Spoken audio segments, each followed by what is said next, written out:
I'm Steve Kaufman. I'm a senior lecturer here at the Harvard Business School. And I'd like to spend a few minutes today reflecting on the rise and fall of Pandora, a very popular and well-known streaming radio service. The company recently was sold under pressure, and one has to look at it as a forced marriage of a unsuccessful company. And so what really happened and what lessons can we learn from that? Well, the first lesson I would try and learn from that is that we need to differentiate between a real, sustainably profitable business and one that provides profits only for the original investors, which was what happened here at Pandora, and I'll talk about that. Just because a company's stock price increases doesn't mean that there is a real profit model underpinning it or a real company there.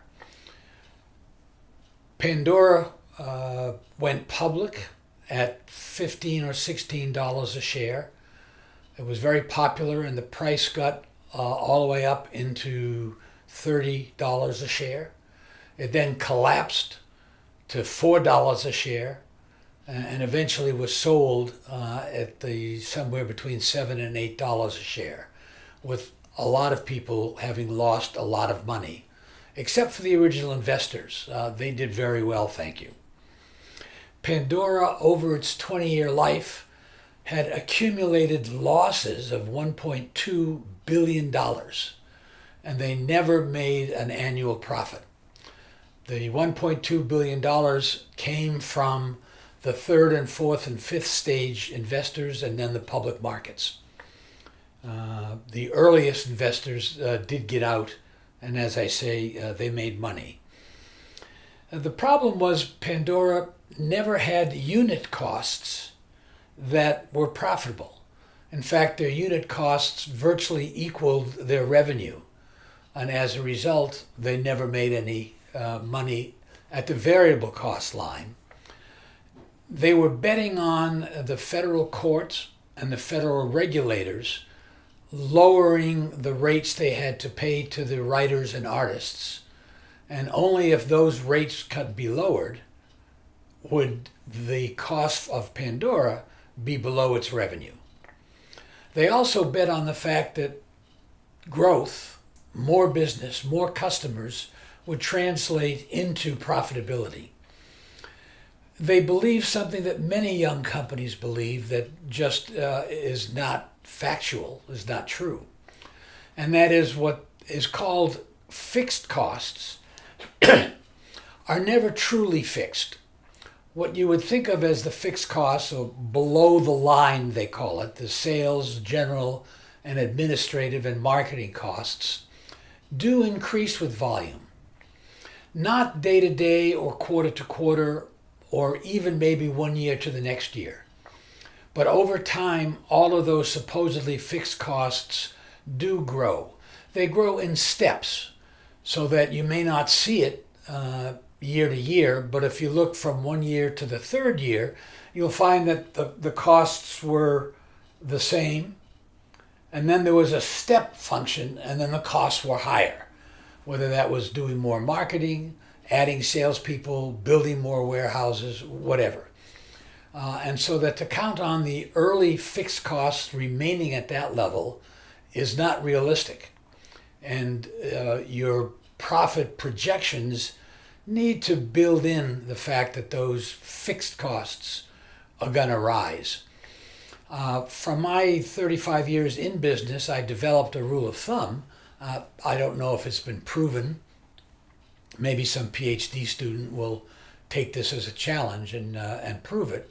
But my experience was that fixed costs go up at roughly 50% the rate of revenue growth.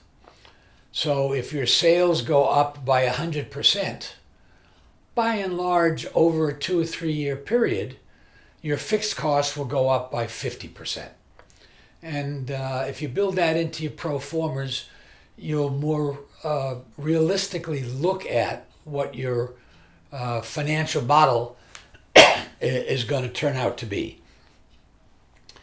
Another message, lesson that should be learned is that going public before you have demonstrated a credible, profitable business model is likely leading to disappointment, if not disaster, as was the case with Pandora. And finally, I would say if venture capitalists are truly interested in helping to build and develop long-term, profitable, and sustainable businesses, they would do well to force their companies to make a profit at the unit level and to demonstrate that path to profitability before they force feed growth capital. What we've seen in recent years is that companies the venture capitalists, the third and fourth and fifth round investors are throwing more money into a company that it needs in order to help that company grow before it has any proof that the end result is going to be a profitable business. Pandora is not the only recent example. We're sitting here in the fourth quarter of 2019.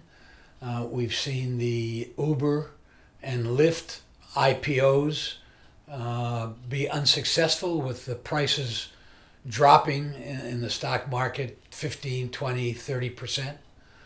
We've seen companies that thought they had a profitable and highly growth-oriented company like WeWork have to pull and abandon its potential IPO and to retreat, to retrench, to lay off between a third and a half of their staff, and hopefully to go public again in a month, or to again go public, or try to go public in a year or so, probably at a rate valuing it at 10 to 15 billion dollars, not the 50 to 80 billion dollars that the venture capitalists and the investment bankers were projecting they would go public at. So I think there are a number of important lessons to be learned from Pandora, and I think that may reset some of the investment enthusiasm in the venture capital world.